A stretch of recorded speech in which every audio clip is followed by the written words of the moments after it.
everybody, and welcome to Everything But the Cats, the podcast where we talk about every single thing. We're going to eventually talk about tax fraud. We'll talk about some awful scary movies, and I'm sure we'll also get up to some stuff I have to edit out. So, welcome to Nipples. Everything But the Cats. Mostly nipples, actually. It's mostly nipples. My name's Gage, I'm DJ. and today we're joined by our friend Nathan Nathan. Now, it's Hurley. been about a year since you were last on here with us, as we were talking about before we started recording. And we're going to talk a lot about kind of the different things that you've been up to in the last year as we go through tonight. But we've switched over to YouTube since then, and we're still doing podcast platforms as per usual. But for the people who may not have seen the last episode, who may not know who you are, go ahead and just tell them a snapshot of who is Nathan. I am Nathan Hurley of Joplin, Missouri. One of two Nathan Hurleys in Joplin, Missouri. The other Nathan Hurley I'm friends with on Facebook. He owns Hurley's Heroes comic book store. His brother is Jason Hurley, and Jason's cool. Jason comes to the Cinema Lounge all the time. Uh, Nathan is a little bit older than me, but he has a nice haircut, and we get mistaken for each other all the time, even though there's like a 10-year age gap. So I don't know if I look old or if he looks young or if we just have similar vibes, but that's a little bit about that Nathan Hurley. And I am in a band and have a movie theater, VHS lounge, bar, board game thing that I opened here in Joplin because there was not enough to do in Joplin, and it was do that or leave, and I could not sell my house. So no, no, we my my band and my best friend Andrew Clanton just opened a cinema. That's pretty much what I've spent the last 6 months of my life doing. I learned how to do a lot of construction, and now we're open and we play movies 7 nights a week. And I'm about to leave the theater in the hands of our employees and my business partner so that I can go back on tour with Fox Royale. So that's what I've been up to Okay. and who I am. I'm sure as we go, we're going to get into many of those details in a bit more detail.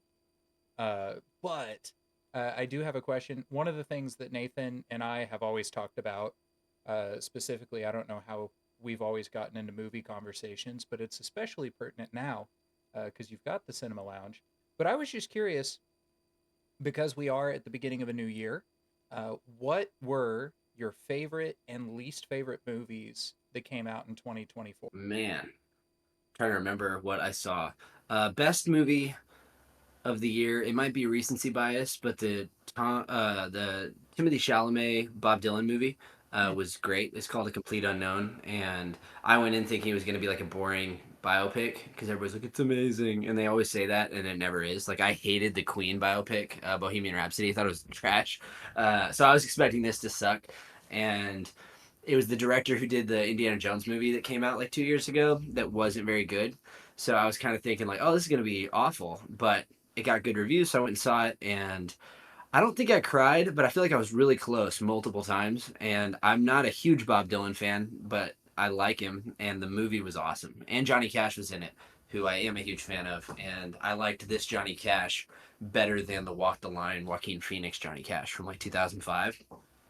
That movie was great. I'm trying to think of worst movie I saw this year. I think would have to be Borderlands, the Eli Roth video game adaptation movie. It was like the most unfunny comedy ever, and it was like nobody on set could just be like, "Hey, this sucks. We should." Like they had comedians, like Kevin Hart, I believe, was in that movie, and Mm-hmm. Jack Black was in the movie, and it was like they had no say in the jokes because they're funny, and they were not funny like once in that movie. It was excruciating, and they cast like a 55-year-old woman to play like a 28-year-old character, and she was trying to be like spunky and have like like mommy and daddy issues, but she's like looks like my grandma's age. So I was like, this is kind of weird, and I'm not really buying that you're like a angsty teen, you know. And it was Kate Blanchett, who's been famous for like 30 years, and it was weird. It was almost like if like Professor McGonagall was like a student, and you're like, you're not a student, come on. And it was awful, but I laughed through the whole movie. Caleb and I went and saw that on tour, and it was so bad. I took a phone call in the middle of the movie. It was just us. It was sad because it was opening night and no one was in there except us. We were in this huge like IMAX theater, and there were just two people watching it who have never played Borderlands, and we're like, I'm pretty sure this isn't accurate, and also this is terrible. So apparently they've been working on it for like 6 years, and they fired the director and then tried to fix it, and they just made it worse and worse and worse. And then they were like, let's just put it out because we've spent so much money on this thing. And it was like the biggest piece of crap movie I've ever watched. So those were probably the best and worst. And I cannot remember the other ones I saw, to be honest. The other Timothée Chalamet movie, Willy Wonka, that was actually really good. And everybody disagrees with me in my circles. They thought it was lame. But I think it was just because it was like a happy movie. Made me feel good, like Greatest Showman made me feel good. Even though it's corny and not actually good, like as a movie goes, it just makes you feel happy when you're watching it. So I thought it was great, and maybe it just lifted me out of like a winter depression or something in January. Um, but that was a great movie too, and Mhm.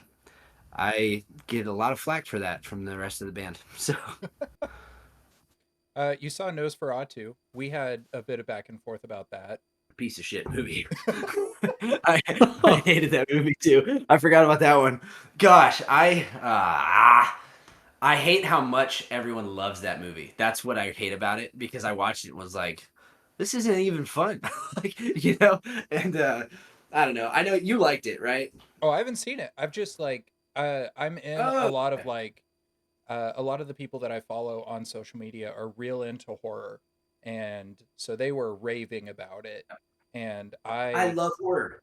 It pisses me off though. I love horror. And I was like, this movie is it's 2/3 really good. And then the third act, I was like, this movie's garbage. I don't want to watch this anymore. And I don't know if it was my religion or what, but I was like, this is just wrong. Everything about this is wrong. And they were trying to play it off like it was good, but everything that happened in that movie was just like evil and like gross. And the director definitely has some like weird kinks that he's into, and he like put it in the movie a lot. And it was like, oh yeah, this 200-year-old man has had a romantic and physical relationship with this girl ever since she was 9 years old and prayed for somebody to visit her, and then he like did, and then they had like a physical intimate relationship. And by the end of the movie, I was like, this is nasty. And she's kind of into it, which I thought was weird. And yeah, not to spoil it or anything, but basically the only way to beat evil in Nosferatu is to have sex with it. So I was just like, this is not true or right. And it grossed me out. And I'm not like a prude. I'll watch most movies. And this one, I was like, I'm not buying it. There was like so many logical disconnects. And then I got on Instagram and everybody's raving about it. And I was like, you guys are they're not stupid, but I think everybody was wrong about that movie, and I think that director sucks. So, you know as far as um, I don't care. No.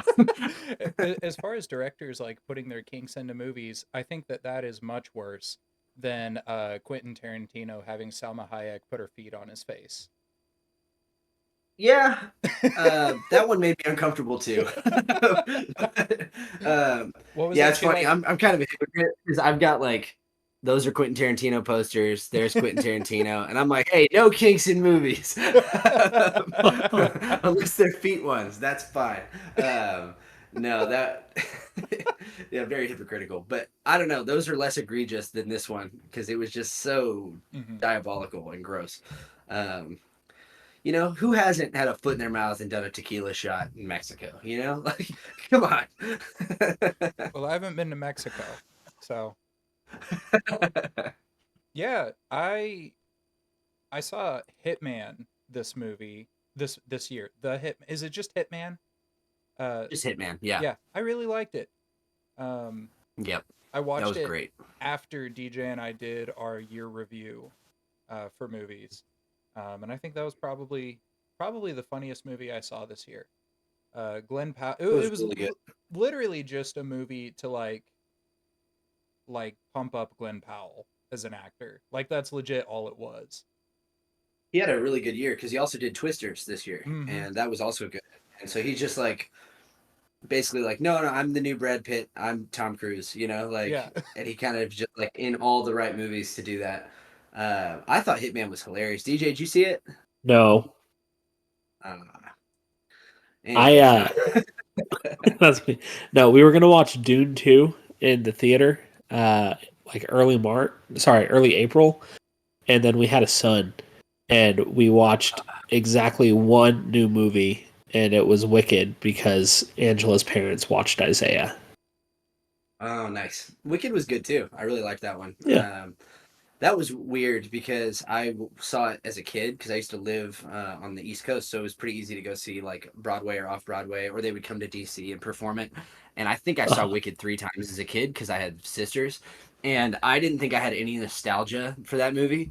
But they started singing. I think it was like the finale, like Defying Gravity, and I like started to tear up because I remember being a kid watching it, and I was like, I didn't even know I cared about this movie, and it was really strange. And people were singing, so it kind of ruined it, like the experience. There were like people singing in my theater, and it was opening night. But I loved it and did yeah. not realize that I still knew most of those songs and hadn't heard them in 10 years. So, Okay. do you see Wicked, Gage? I have not yet. I don't have like a reason not to. I just don't go to theaters that often. I wish I did more. Mhm. But the closest one is like basically in Memphis, and I'm good. Same, yeah. I Like, never go. um, so speaking of DJ, unless you have something else you want to talk about before we get into the lounge. Uh, Wicked was good, I guess. It was all right. Just all right, huh? So you didn't cry thinking about me as a kid watching that with my family? No, I'm actively crying. Yeah. You're like, No, oh, it now. was it was good. I think that I uh I was a little emotional at the end, but I was thinking like I think that the just the song itself, sung by the right person, like no context, like and not just the song, not the lyrics, like the melody of the song itself, no context can probably get me. Uh, and like Yeah. so I was like it could be a song about like I don't know, like going to Taco Bell and having a bad time, and I'd still be there like it's beautiful. So It's just how we say it. Yeah. yeah, One other movie from this year that was amazing was Carry On Netflix. I don't know if you guys saw that one, but that's Yes. where basically they were trying to redo Die Hard, Hmm. more or less, where a TSA agent is getting blackmailed by a kind of a terrorist, but like more of a mercenary, played by Hmm. Jason Bateman, and he's really good in it. And I don't even know who I was talking to some guy at a thrift store today, and he just was going on and on, but could not remember the name of the movie. And he was like, "The Arrested Development guy," and I was like, "Yeah, Carry On." And he was just going on and on about it was like the best movie he's seen in 20 years. And I don't think it was that good, but it was really good. And definitely should watch that one. And you don't have to go to the theater for that, Gage. You can just Hmm. watch it while we're talking, just on your computer. No, I have seen Carry On. I watched it with my family, I think on like New Year's Eve or something. It was real good. Nice. That was a real good movie. Uh, Yep. like suspense from start to finish, and it wasn't like really hammy either. Like it was Mm-hmm. like the stakes felt real the whole time, which Yep. I think is hard to do when you've got a movie that's just pure suspense. Um, Yeah, and like it never made any like logical jumps where you're like, yeah, nobody would have done that. It was like mhm. every situation you're like, yeah, this guy doesn't really have a choice here. Oh, that's probably the smartest way to do that. Yeah, he probably is a bad guy. Yeah. uh, the worst part was when he got his buddy fired with the Hmm. like making it look like he was drinking on the job, and the guy was like his best friend, and he was like, yeah, he's drinking, and then they smelled the coffee, and he had just poured bourbon into it. Yeah. Like, I thought that scene was great, but I was also like, oh, that sucks. Um, but anyway, I love that movie. Yeah, that was a good one. That was a good one. I don't think I've seen anything with Taron Egerton in it that I haven't enjoyed. Um, Hmm. I really want to watch the show that he did. Gosh, I forget what it was called. It was like The Bird, Blackbird. Blackbird. I Yeah, really want to watch that. Um, it was great. I watched that in like one day. Okay. back when I had nothing to do. And yeah, if you like Taron Egerton or Egerton, whatever his name is, he's so good in that show. Okay. And the other guy is really good too. The guy from Richard Jewell, Paul Mm-hmm. Walter Hauser. Mm-hmm. And yeah, it's scary. It kind of reminded me of Seven, Really? that David Fincher movie. Yeah, it's like really dark but cool. Um, Okay. where you're kind of rooting for the bad guy the whole time, you know. Like Seven. Love Kevin Spacey. No, I'm just kidding. Man, the first one wasn't on the recording, but it's been a long time since I've heard someone say I love Kevin Spacey 2 times in one day. Like, That's it's more like 4 times today. I just got on the podcast, so I've been at a movie theater all day just singing his praises. No, hey, what was that movie that he was in that was about poker? Where he had like all the 21. yeah, that was a good movie. Mm-hmm. I And then bet what you was think the that. other one? There's a really interesting one about Christianity, and it's called The Big Kahuna. And it was a play, and it's Hmm. just three guys that are at a struggling like tech company, and they have to go to this sales convention, and they have to land this big fish, this big kahuna, like this account. And if they can get Mm. this account signed with their company, they'll all keep their jobs. And two of them are businessmen who are like burned out and cynical, and Kevin Spacey and Danny DeVito are those two. And then there's Huh. like this young guy who's like not been in anything since this movie, and he's a Christian. And the whole movie he's like getting in trouble for bringing up Jesus in like every conversation. But it's weird because it's not made by like a Christian director. Hmm. There's nothing about it that you would think is like preachy, because the whole movie he's getting made fun of for doing this. But then the only way they get the account is because he goes to a party. He gets invited because he had like prayed for some guy who was having a hard time. You find out that was the guy they needed to land the account with, and they're like, "Yeah, just do it your way," you know. And then they never talk about business. He only talks to the guy about what he thinks matters, and they have like really interesting conversations about like one of them's like a serial adulterer, one of them's just a money guy who doesn't think anything else matters, and he's like, how could you bring up religion when we're trying to get this guy's account?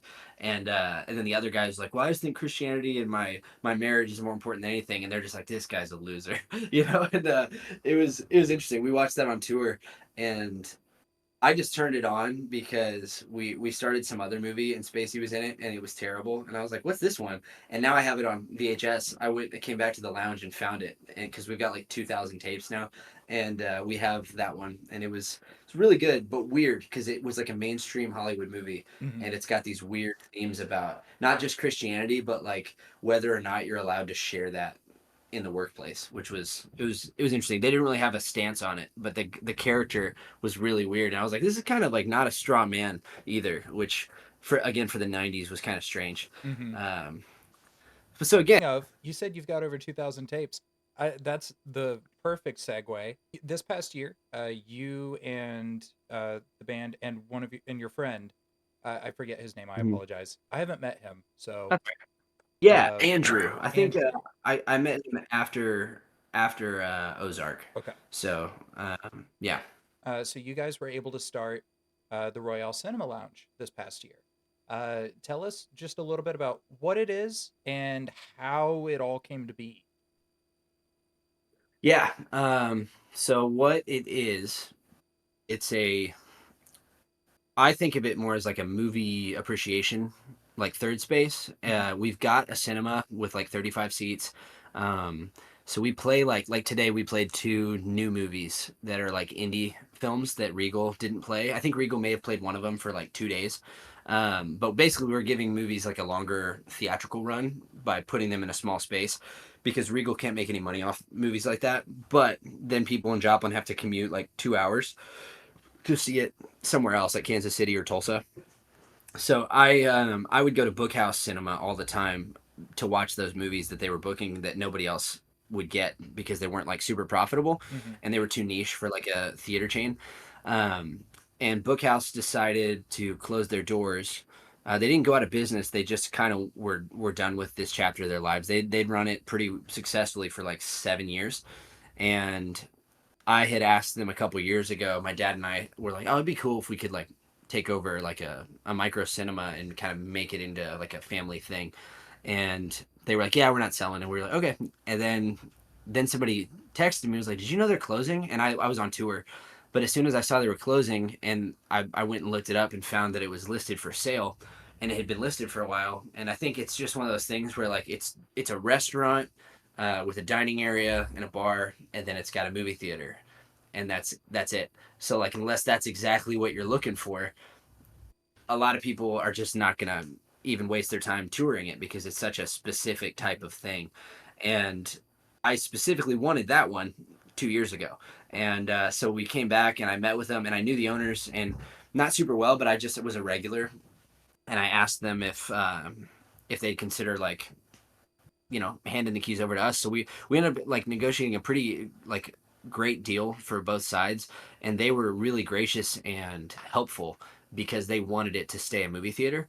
I think there were other people that wanted it to be something else. It used to be a thrift store, could have been converted into like apartments or something.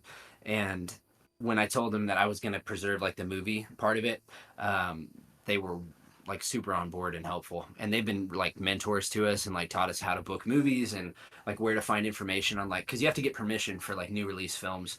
You've got to like reach out to A24 and be like, hey, I want to play this for a week, and then you've got to prove to them that you're a real person and send them all this information. And I think if I didn't have them helping, it would have taken forever to figure out.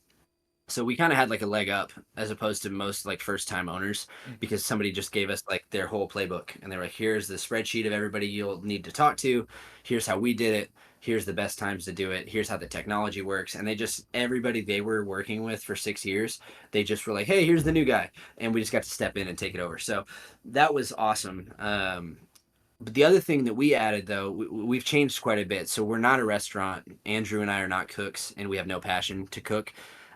So we eliminated like an extensive menu that they had, which was a tough thing for the community, because kind of what ended up happening with Bookhouse was people loved their food because they were amazing cooks, and their recipes were very innovative. And I mean, I loved eating there. But people were coming almost for the food more often than the movies. So then the movie part of it wasn't getting like, that was their passion, and then they all of a sudden they were cooking all the time. So for us, we came in and we were like, well, we don't want that like at all, because we don't like cooking. And every time we think about adding something to the menu, it's like, well, if everybody calls in sick, do I want to be the guy back here making this? And the answer is like always no. So we're like very slow to mess with food. Like we've tried pizza, and we were like, yeah, but again, it takes a lot of time. So I don't see myself being a pizza guy and like back here making pizzas all day. And then, so now we've got hot dogs and nachos and popcorn and candy, and we've really kind of leaned into our drink menu, because that can all be done by one guy who's like running the cinema. And the other thing was we didn't need the restaurant seating anymore. So what we've added instead are these like video lounges where you can go in, and there's all these old TVs, or Andrew tells me I have to call them old. They're classic TVs, with a VCR, to where if you don't want to watch what's on in the main cinema, you can grab anything from our catalog and just pop it in and have a drink and have a bite to eat and just watch whatever you want. So we actually have groups that come in and just watch old horror movies on these TVs instead of going into the cinema to watch whatever's playing. So that's been really cool, and that was something I thought would be fun, and I was already compulsively like collecting VHS, so then now I have an excuse to do it more. And I was able to move all of it out of my house, which was great. This room was, I don't know if I showed you guys last time, but it was like full of tapes when we talked. And now I've moved all of them over there, and I've probably tripled that collection, because people just show up now and they're like, I read about you in the news and I have all these tapes and I don't want them. So like somebody last week brought us like 400 amazing condition VHS tapes. Her husband passed away. He liked all, and it was like a really good collection. Like there was like a Ghostbusters tape in there worth over $1,000, and like we're not going to sell it, but it was cool. And I was like, you don't even care. You just want us to have this because of what we're doing. But like a box set of Rocky, box set of Star Wars, box set of the Alien movies, the first three. So this is really, really fun stuff that like if I was on eBay, there's no way I could pull the trigger on a lot of those. But she just brought those and brought the shelves, and now we're building out like a Disney and Pixar section so that parents can bring their kids in. And we've actually had a lot of like grandparents bringing their grandkids in who have never watched VHS or interacted with a VCR, and that's been really fun too.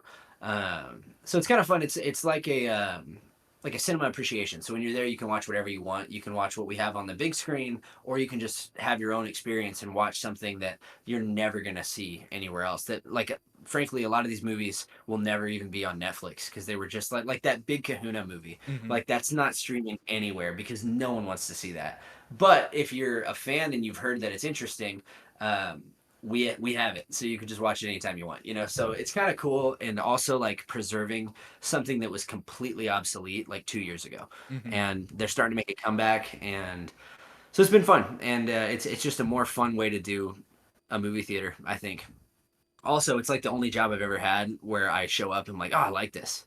Everywhere else is like, I like the people, you know, I like the Hmm. money, you know, but now it's like I walk in and I'm like, man, if nobody came in today or we closed for weather, I would probably just hang out here and watch a movie.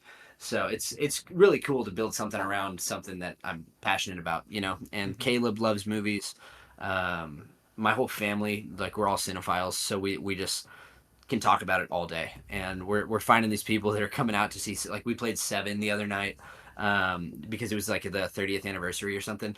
And so we got to play that, and there was a bunch of people that younger than me who never saw it in theaters, and they got to watch it like on a big screen and like with a group. Hmm. So it's been cool for like a lot of different reasons, but the way Joplin is just taking it over, and like we've got all these film clubs that use it every week, and like Ozark students are going to start doing like special events for each dorm where they're going to be able to just come in and watch a movie after we close that night for like their dorm devo.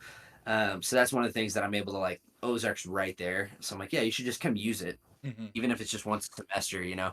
Um, but it's cool. It's just something other than a coffee shop where you can go hang out. And I love coffee shops, but like again, people are like, you should put a coffee shop in here. We're like, no, we're not good at that. We're good at pressing play on a DVD, Blu-ray, VCR. You know, I was like, I'm really good at like letting you pick your own movie. So um, it's been really cool, and was not a plan when we talked last year. Wasn't even on the horizon, and then it just like absorbed my life from like May of 2024 up until like I mean right before we started this podcast. I ran over there and made sure everything was working before I went home for the night. So Hmm. it's been really fun. Like very like first thing I've been passionate about other than the band in a long time as far as like professional like career stuff goes. I was gonna say you've gotten married since then, since you started the Yeah, band. yeah. You heard me as I finished the sentence. Like Yeah, as far as professional, yeah. yeah. So I know that it's mostly like it's in Joplin. So most of the people who go are probably going to be like from Joplin or the surrounding area. But if people hmm do want to get like involved, how do they get involved? Because isn't there like you, is it like a membership or something? yeah. So the way it works, it's we've confused people with this. So part of it is like we play movies that aren't new.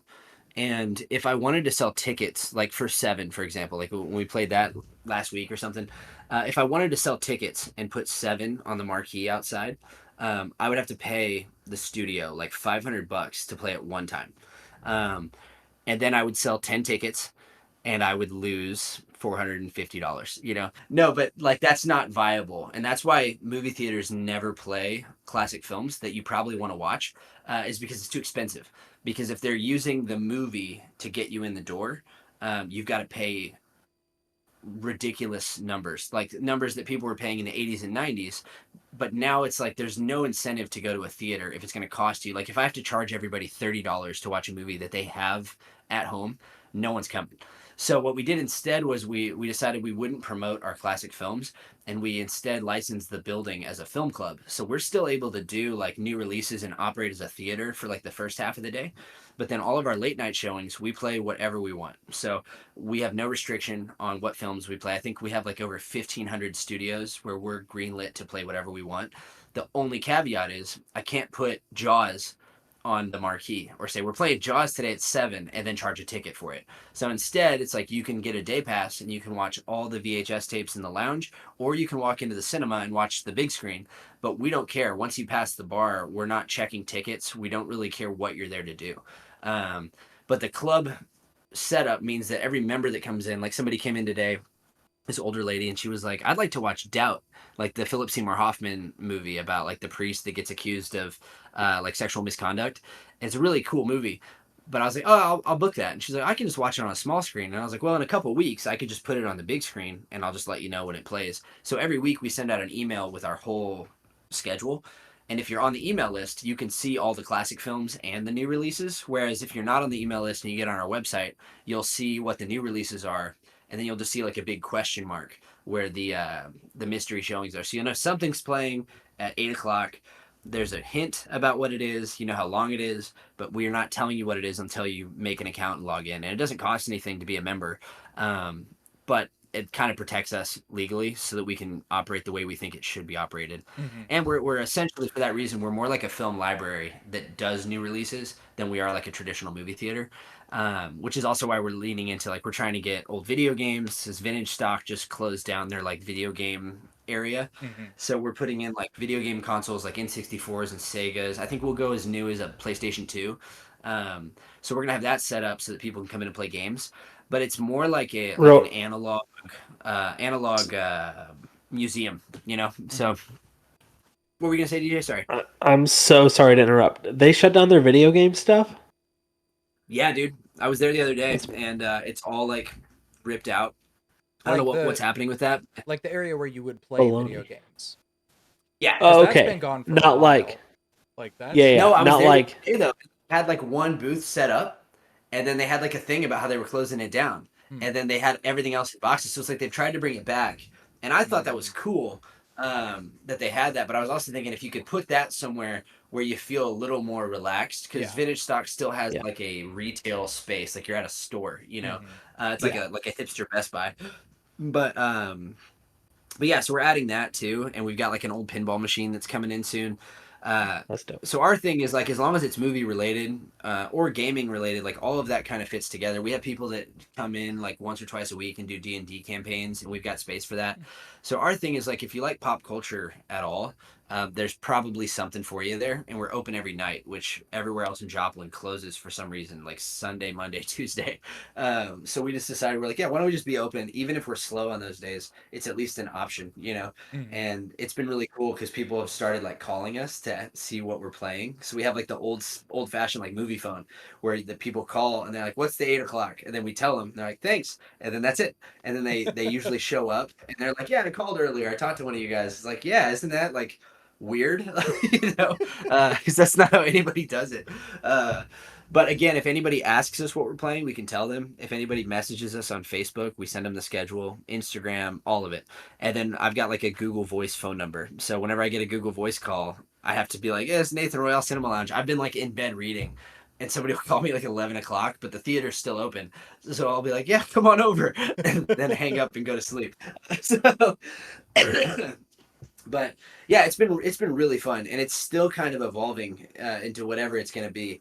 But the people that come in, as soon as they talk to one of us, they're like, "Oh, I get it," but it's really hard to explain without giving away everything that we're doing. Because the hmm, other thing is like I think we're going to patent this whole thing and open a couple more because like there's nothing like this in Bentonville or Kansas City, which is crazy because like they've got way more people and way more of like a built-in audience for what we're doing. So in Joplin, it's like we have to fight for it a little bit.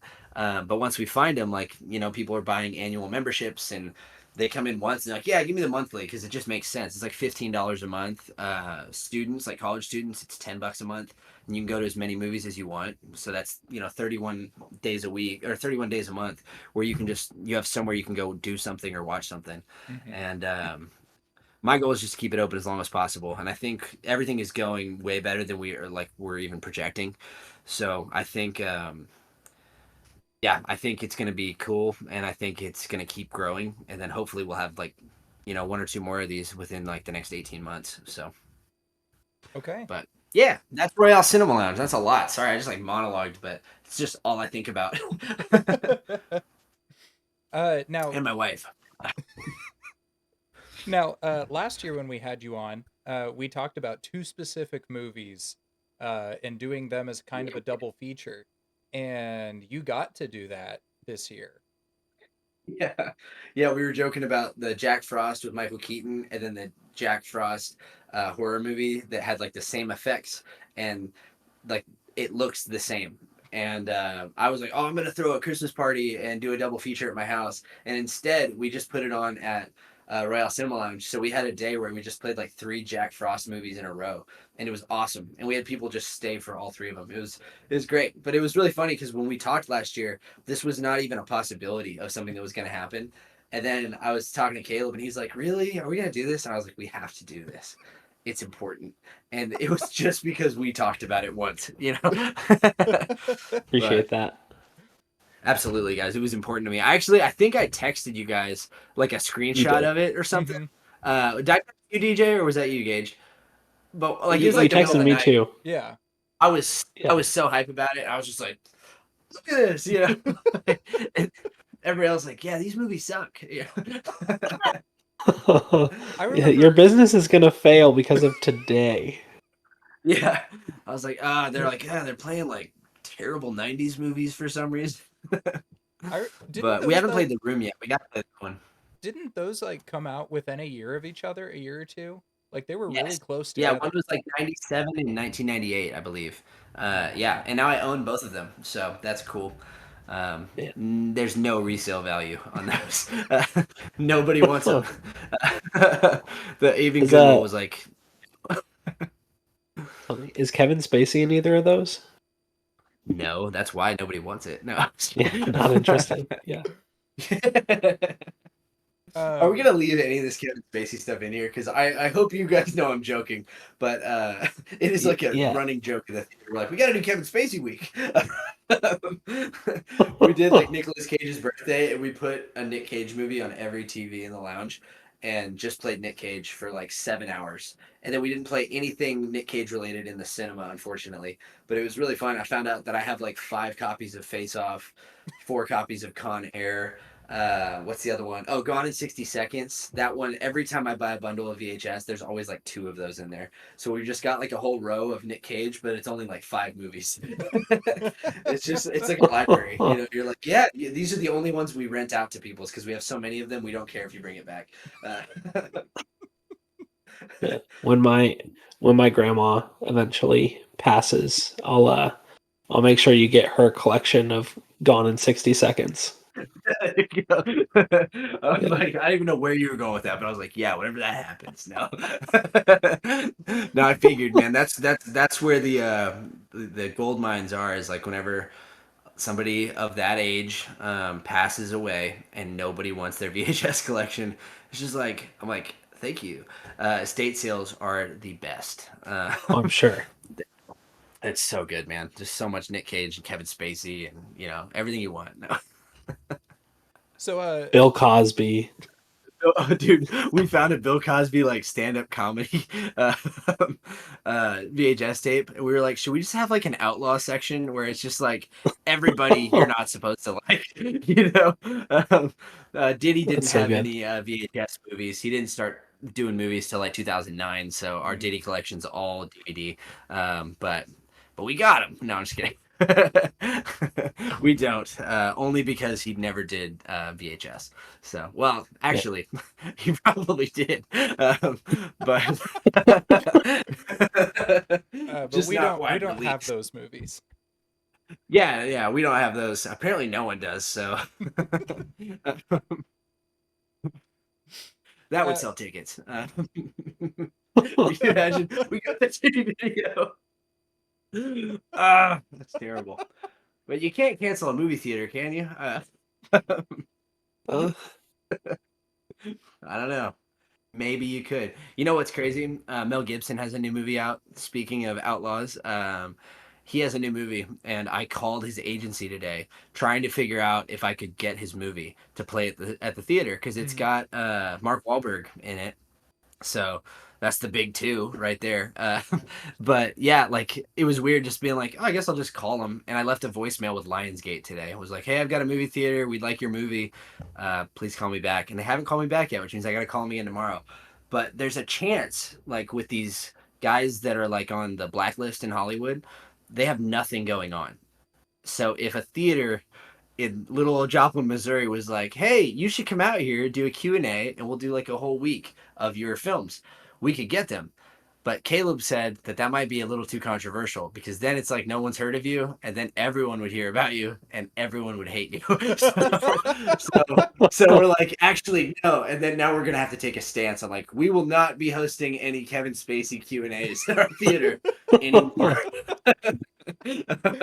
Anymore. So, uh, we're I was like, gonna yeah, we say, got Louis C.K., Kevin Spacey, and Mel Gibson. It's gonna be a great week. hey, Mel Gibson was just on he was just on Joe Rogan like this week. Yeah, man, Like it was interesting. right after Wesley Huff, which was great, by the way. Yeah, I haven't listened to that episode yet. I heard it's pretty heavy. I was like, well, what's Mel Gibson have to say about all this? You know, and he's dude. He's like apparently he's super anti-Semitic, and he hates all the Jews in Hollywood. That's what he calls them. And it's just every time he gets pulled over by the cops, he like blames it on the Jewish culture. It's so strange. It's like, dude, you're drunk. Like that's why you got pulled over. You know. And he's like, I know who's behind all this. And it's like he's just like a raving grandpa, pretty much. Interview was good. I listened to that episode, but it was kind of funny because he does sound kind of dumb, you know, throughout the conversation. He basically said the elites burned California to the ground with no evidence, but just like, yeah, it's got a feeling. And I was like, yeah, this is a pretty big platform though to just have a feeling and say it like that's 100% what happened. And somebody was talking, they're like, I don't know about that guy, and I was like, me neither. But his movies are great. You know, like I'll throw down with some Patriot or Braveheart any day of the week. But yeah. Anyway, yeah, this is I feel like every time I talk to you guys, I'm just like, you know who we should talk about?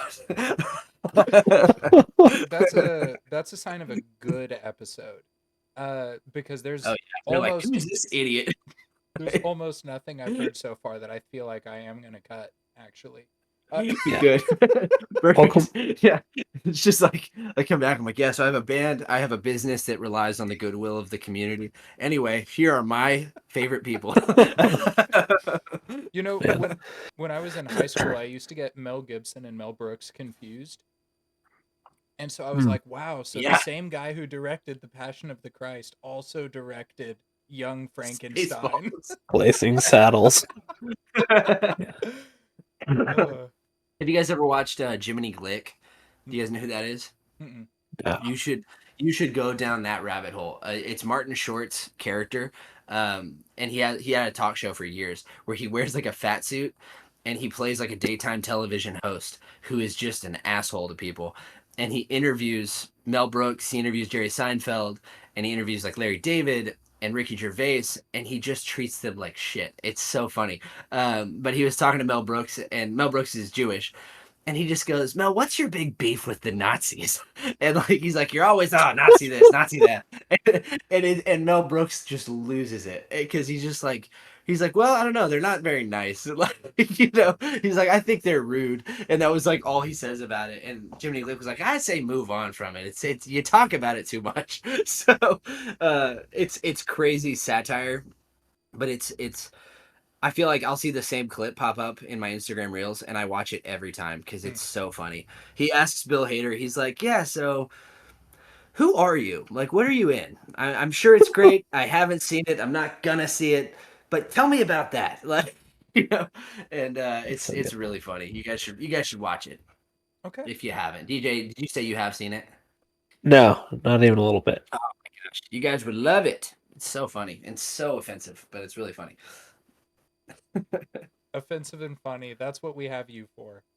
Uh, But yeah, me and my posse of rejects over here.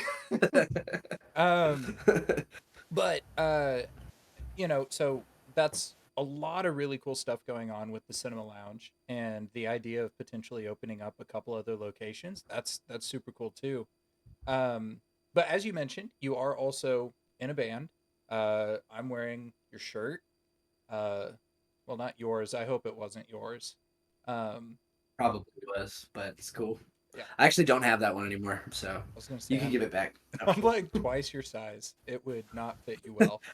Uh, I like baggy tees, man. I like well-worn baggy tees. I shop at the Red Rex Salvation Army, so so uh, I actually oh got yeah. this shirt in the giveaway At Goodwill. from This Podcast Is Not For You, I think, when they did a giveaway Oh, really? with your stuff. I ended up getting a That's bunch of I stuff from remember you that. and them. Yeah. Yeah, very cool. Yeah, those guys, Jake Bennett from that podcast, and from Me Like Bees and Jay Thrill, he just opened a coffee shop in Hmm. Joplin, where Bearded Lady used to be. It's really good. Uh, he's actually, I left his movie night at the cinema. He picks the Wednesday night movie at 8 o'clock every Wednesday, and has like his own film club, but it's open to anybody that wants to go. Tonight they're watching the Dungeons and Dragons movie Mm. with Chris Pine. Oh, Hmm. nice. Much better adaptation than Borderlands. But yeah, they're watching that tonight. It's been really cool because Jake and I, since college, have always talked about movies. Hmm. And his podcast co-hosts, I think Wes was on there. Wes like worked in film in LA for a few years, so like there's like this whole like subculture in Joplin of people that just love movies. And I've just been like, hey, you should use this. Why don't you pick the movies? That way I'm not responsible. And they'll be like, a lot of Kevin Spacey. So speaking of Kevin Spacey, how about the Good band? segue. Always. No. Oh God. How about that band? Yeah, probably don't have a band anymore, man. You can't take a stand on the for or against Kevin Spacey and expect to just survive. So I'll be like, yeah, that's fine, not a big deal.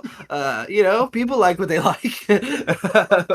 uh, um, the band. Yeah, so we played a bunch of shows last year. Hmm. Right after I talked to you guys, I was on the road for like basically like 6 months, and then I came back, and right as our tour dates were ending, that was when the theater kind of became a thing. Hmm. So I was like, oh, this is perfect. I got like a few months off. There's nothing on the horizon. And then we got a bunch of tours in the fall that I actually had to cancel because Marty was going through some health crises with like lupus Hmm. complications.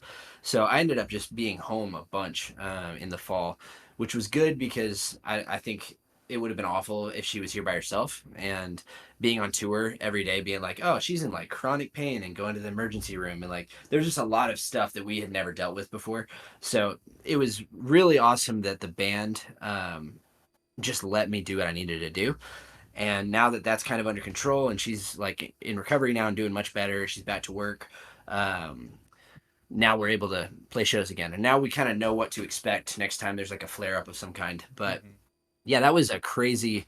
Honestly, 2024 was nuts because it was like tour nonstop, remodel a movie theater, um, in the hospital for like 3 months. So it was pretty wild. And now things are kind of normal again. Like I had a like my day off today and just stopped at a cigar lounge and like smoked a cigar and read a book for a little bit. It was really fun to just be like, I'm just gonna go in here right now and not go anywhere else and not invite anybody and just sat by myself for a little bit. It was kind of nice. So I feel like I'm back into like a kind of a rhythm, which is crazy to be like in a band that tours and try to learn how to run a movie theater and be married and still like do some real estate part time and like feel like there's any like normalcy to like the chaos, but it feels really good right now. So Hmm. if you ask me in a week, I could feel like pulling my hair out, being like, I can't sleep, but the band hits the road in 2 weeks, and then we'll be gone for like all of February. And that is a new development, but I'm really excited because it's like Hmm. the biggest rooms we've ever played in the U.S. So that'll be really cool. We get to go to Baltimore, which is near where I grew up, and I grew up like outside of DC. So it'll be really fun to go to Baltimore for the first time with the band and play like a theater instead of Hmm. playing like a dive bar, which is typically That's how it awesome. goes when I run in. If I run into somebody I know that like used to live in Joplin, I'm like, yeah, come see my show, and it's like a pizza place or something. So it's kind of nice to be like, yeah, we're like a real place. This is like a real thing now. Hmm. So I'm really pumped for that, and the band gets here next week for rehearsal, and then we'll hit the road and just be gone until like yeah, pretty much the end of February. So, and then I think we just pitched for like 4 more tours. And if all that happens, that's why I'm training my staff at the theater and I'm there all the time because I'm like, you guys have to know how to do this because I would love to go play a show and not like walk off stage and be like, is everything okay? Did you ruin it? Um, Oof. uh, so it's been really cool though because we have a really good staff. We just hired a couple more people and it's been really fun and I'm surprised it's working, but I Mhm. feel very blessed. And it's kind of fun to go because it used to be like the band for half my life, and then the other half of my life when I was home was like working a job that I hated, like Outback Steakhouse. No offense to those guys, but I just hated being a waiter. And like, or I worked at Chick-fil-A, or I worked what I door to door, like doing like solar sales and stuff. So it's just like this awesome thing, and then I'd come home and be like, this sucks. So it's really cool now to Dude, be you're like, oh, married. it's like I'm talking professional stuff, DJ. I Okay. love my wife. No. It's like, look, guys, this intervention, like, is she on this call? No, like my home life's awesome, but my jobs have Yes. historically Yeah. been very hit or miss. And but it's cool now because I love the band and I really love the theater. And the band is like old hat now. It's like, oh yeah, it's this thing. And it's cool, but it's just something I've done since like before I was an adult, Mhm. and now I have the theater and I get to do the theater, and that is like I feel like a kid when I'm there, because it's just all this stuff I grew up with, and everybody that comes in, I get to be like, yeah, this is what we're doing. What do you think? And then some people get it, some people don't, and it's really fun just to kind of have your like weird thing and just be like, do you like this? Do you want to join my club? And I don't know. I'm really enjoying whatever phase of life I'm in right now. Mhm. Now you're about to go on tour with the Wildlife. Yeah, they're awesome. Yeah, I've known them forever. Mhm. Guys on a Bus opened for them in Joplin. Really?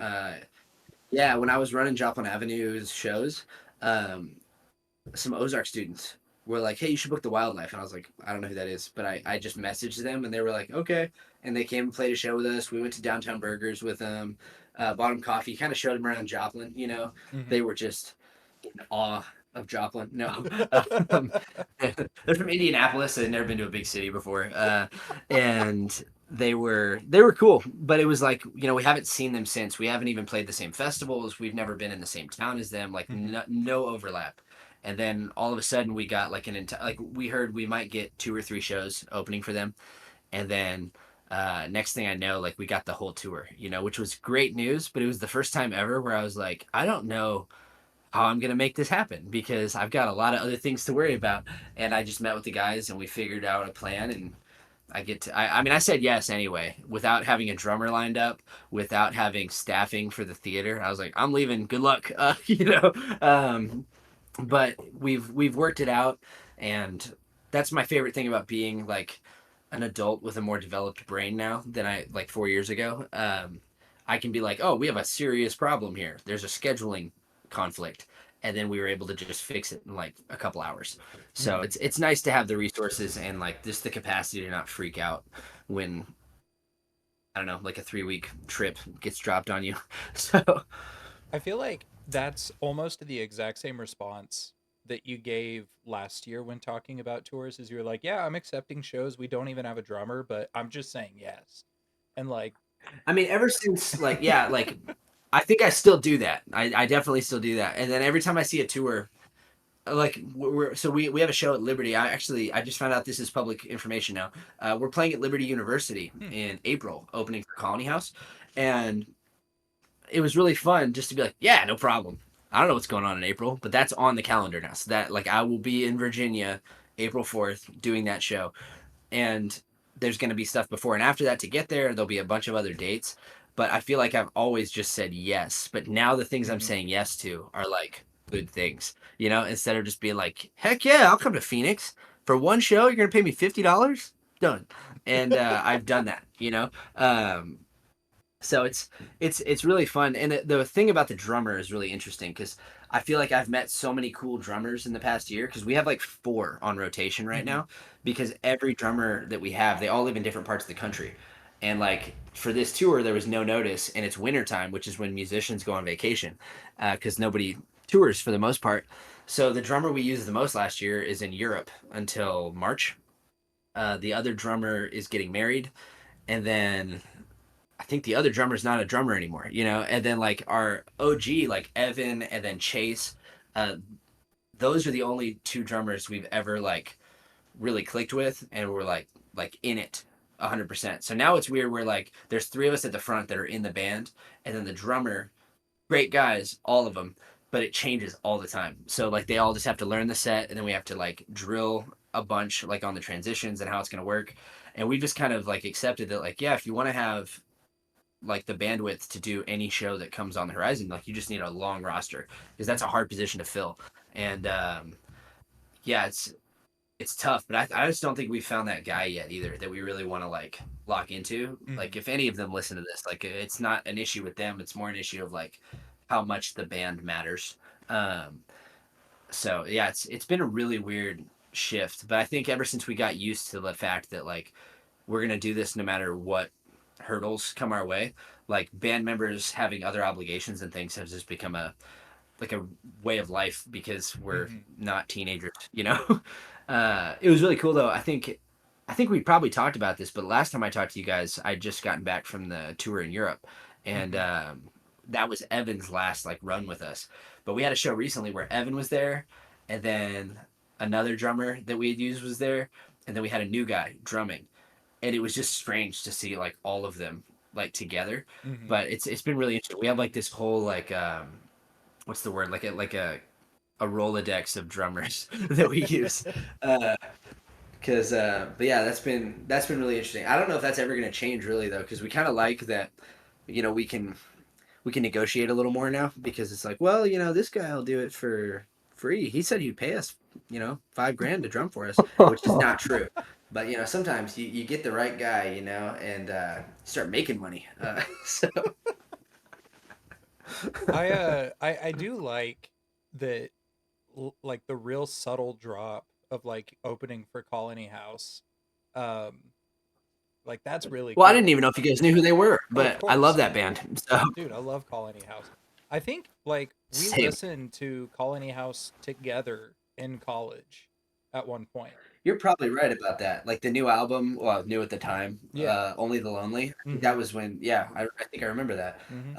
I had it on vinyl, so we probably listened to it in my room. Mm-hmm. Um, yeah, man, it was crazy. We've tried to open for them for years. Guys on a bus tried to open for them and like had no business doing that. But um, yeah, we met them in Milwaukee at a festival a few months ago.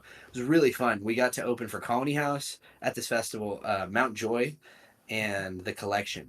So it was like us and then these three bands that we loved right after on a stage that was just massive. And we got there kind of early, you know, so it wasn't like an amazing crowd or anything. But it was really cool to play like this like 10,000 cap arena for a few hundred people. But like afterwards, you know, like we looked over during our set and like those guys from Colony House were like watching our show, which was kind of wild. And Mount Joy was like loading their Yeah. gear in behind us. So it's kind of fun to be in these places now where like I like being like the smallest fish like in the pond. So it's kind of nice to get into like bigger ponds and still be the smallest fish. But I don't know. I think it's progress, and I think I just enjoy it because sometimes like Foo Fighters was at a festival recently that we played. And then what was the other one? Oh, the Wallflowers. Have you guys ever heard of them? Mm-hmm. No. Yeah, like they had the song "One Headlight." Jacob Dylan is the lead singer. It's Bob Dylan's son, and I grew up listening to their album. They were like kind of a one hit wonder band from the '90s, but this song was everywhere. Still kind of is. And we played our show that day, and Colony House was playing their set, but I'd seen them before, so I went and watched Coin, and I went and saw Local Natives, and then I saw the Wallflowers, and then my dad went and saw Maroon 5 like at the same festival that same night. So it was just this insane festival to be a part of, where like all your heroes are within like a quarter mile of you, and you can just walk over and be like, oh, that's, I grew up with that band. And then like there's a band called Bad Sons. Have you guys ever heard of them? Mm-hmm. Yeah, so Bad Sons No. was there, and I watched their set, and then I was watching the Wallflowers, and the lead singer of Bad Sons was right next to me. So I just went up to him and talked to him for a minute. It was just like, dude, that was amazing. Like I've listened to you forever, and then knew that I was in a band, didn't know my band, and we ended up just talking about music for a little bit. But then we were both singing this one hit from the 90s that we apparently both grew up on. So it was just really, those moments are awesome, you know. And if the band just coasts right where we are forever, we'll just keep getting to go to these cool events and not have to buy a ticket. So I think like I can live with that. Yeah, that's sick. So DJ, you haven't heard of Wallflowers, huh? No, Or Bad Sons? I mean that was like my dad's favorite insult, but like, That's the same band. Yeah. oh, go cool. Um, Yeah. so Yeah, honestly, it's funny that you know about the Wallflowers because I'm thinking about the music that I've heard you listen to, and that's honestly why I assumed you hadn't heard of Colony House because I was like, that's not really your genre. You know, you listen to Colony stuff that House. I don't know the names. You know, like so. Yeah, like Immortal And I don't. Disfigurement. I'm like, oh, metal. It's metal. It's all metal. Like, I'm ignorant with the music you like, and I know there's like somebody was educating me on Korn the other day. Do you like Korn? I mean, I did when I was like 13. This guy was not 13. I just want to put that out there. No, I don't mean that as like an insult, but like I just went through the new metal phase when I was like an Yeah. early teenager and got pretty hard into like the heavier stuff. Yeah, I didn't know anything about Korn though, and this guy Mhm. was telling me about them and was like, "Yeah, you should listen to it." And then he goes, "Actually, you shouldn't, because if you don't like Korn, there's no Korn album that you'll like." And I was like, Yeah, I feel like that's insightful, and it also sounds like you said nothing just now. You know, if you don't like them, you probably won't like them. they're very But distinct. yeah, and he was like walking me through their album history and like mentioning them by name, like the Mhm. members, and I was just completely lost because there's a whole group of artists and genres that I just was not allowed to. That for some reason as a kid I was just told, oh, that's metal, that's evil, that's like they're all about witchcraft and pentagrams and stuff, and like that was probably a couple bands, but basically for me I was like, nope, they're all that way. Skillet, Cutlass, Corn. Like that's how ignorant I am. Like there's no way to even engage with it because he's just like I don't know anything. Uh, what else? What else is going on? No tax fraud. Haven't done it. Yeah, Haven't been speeding through school zones. You know, I do think about you guys though. Whenever I drive through a school zone and think about speeding, I think about our last conversation. I was like, yeah, I can't do it because it will look premeditated now. uh, but I drive through a school zone every day, and I'm just like, nah, just slow down. You're You like can't plead ignorance on it. You said you would do it, so you're just that's like like first degree speeding in school zone. yeah. They'll be like, yeah, so Your Honor, he did not mean to, and they'll be like, actually, I want to play you something. It's just like 10 quotes about like, I'm gonna speed through a school zone. you could do the same for tax evasion actually. At this point, if you ever commit that, they'll be like it was premeditated. That's true. Yeah, so I'm representing like four different like businesses that I'm affiliated with. There's like the band, there's like some rental property stuff we're trying to get into. Andrew has like his own construction stuff on the side, and then there's the theater. So I have to meet with this poor tax lady who used to just do my personal taxes. And I just go, can you help me with this? And then I just hand her like a stack of like LLC paperwork for the band. And then she's like, yeah, you guys owe money in taxes. And I'm like, we spent it. And then she has to help us figure that out. But now I'll have a meeting. I actually missed a meeting like 8 days ago. And then remembered today. I was like, oh, I never went and saw that lady. So I emailed her today. I was like, hey, like my week got away from me, which was like 2 weeks ago where I was supposed Yeah. to see her. And so I was like, so can I come in tomorrow? And she's like, yeah, that's fine. So tomorrow she has no idea, but I'm bringing her like tax receipts for like 5 different businesses just to be like, yeah, can you make sure I don't get arrested for any of this? So and she's like, I'm a personal financial like tax advisor. And I was like, yeah, but I personally have business, so you have to help.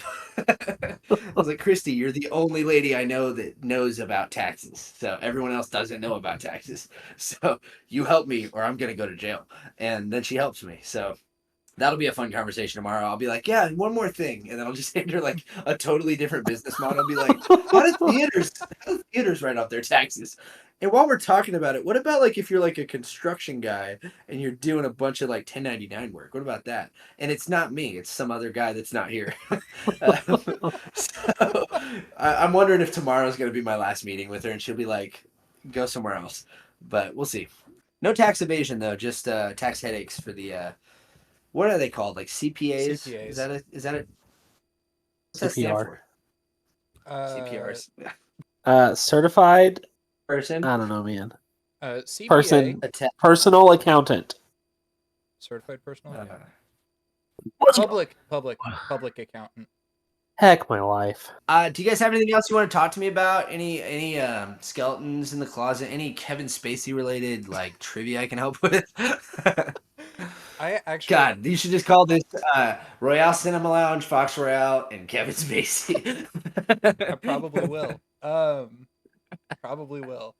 No, That way we the can only come up on a Google. the only other question that I did have is I just kind of said like, what can people who are following you either because of the band or the Cinema Lounge, what can they be looking forward to this year? And I mean, you've kind of already Probably a talked mi- about a lot of that. Yeah, I mean, if you like movies and want to hang out, we're at the theater every day. If we're not on tour, I'm always there. And then if we're on tour, you can follow We Are Fox Royale on Instagram and come to a show. And then if you're in Joplin, it's at Royale Cinema Lounge. And then probably, I mean, just like keep your eyes peeled for a mental breakdown, probably around May or June. And we're looking forward to that. We are too, because I'll want to record it. Absolutely. We'll have another episode. It'd be like, it all came crashing down, man. Turns out I should not have been doing all of that at once. It's just like, man, it was involuntary tax fraud. Yeah, dude, you wouldn't believe it, but I did get arrested. But no, like it's really exciting to see all the stuff you're doing. Oh, you know what? One other thing, we are putting out an EP in February, so we'll have like Okay. 7 tracks Nice. coming out. Finally, That's awesome. songs we've been sitting on forever, and we've only done singles. So we have a single coming out February 7th, and then I think like February like 19th or 24th or something. There's an EP coming out. So in February there should be That's 7 awesome. new Fox Royale songs. So that's exciting. And finally, every time I tell people we have a new EP coming out, they go, "Yeah, you say that every year," and I'm like, "Yeah." So, Well, but I'm It's like been 10 80% years. sure this time. Yeah, just like 4 years ago, I was like, EP any day now. We've actually written it. It's recorded. We are waiting on final album artwork, and that's the only thing we're waiting for. And then it'll Sweet. be scheduled. So, yeah, Fox Royale is a band. Royale Cinema Lounge is a Hey, theater thing, and I'm a me. a Kevin Spacey fan and husband. No, I just think it's interesting. No. That's what everyone says when they're like bringing up something totally inappropriate. They're like, "No, I'm just saying it's interesting. It's just interesting. I'm not saying they burned LA down, but it's interesting." Mel Gibson says it like 4 times on Fox News in that little interview that viral. He just keeps going, "It's interesting though, isn't it?" So it always means like you shouldn't listen to me when someone says that. But anyways, guys, sorry for being I don't know, proudly your dumbest guest. So that's me. Dumbly our proudest guest. Dumbly you're proud. They're both true. And Gage, you're not a guest, so you're just the dumbest host. I think that would be your title. Yeah, that's fair. Thank you so much for joining us, though. It's been Yes. it's been fun to catch up a little bit and just to talk about the different things that you're doing. It's really exciting, and I'll be keeping tabs on it. If I ever make it to Joplin and you're not on tour, I will have to come see you. At the very least, I'll go to the Cinema Lounge. Stay blessed. No.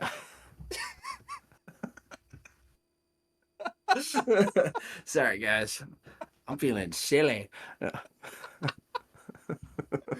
Huge shout out to our listeners. Yeah.